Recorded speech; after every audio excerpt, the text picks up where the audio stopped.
Corona সংক্রমণ বাড়ায় Chittagong general হাসপাতালে 15 শয্যার একটি বিশেষ করোনা আইসোলেশন ওয়ার্ডের উদ্বোধন করেছেন city mayor doctor Shahadat Hossain. বৃহস্পতিবার বিশেষ এই ওয়ার্ডের উদ্বোধন করা হয়।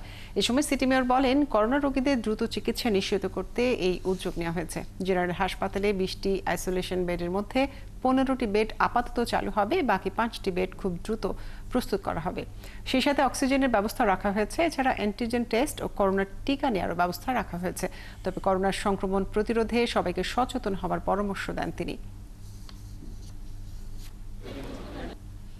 15টা বেড করেছে, আরো 5টি বেডের ব্যবস্থা হচ্ছে। তো এখানে অক্সিজেন, নিরবিচ্ছিন্ন অক্সিজেন সরবরাহের ব্যবস্থা আছে। আমরা হাই ফ্লোরের ব্যবস্থা করে দিচ্ছি।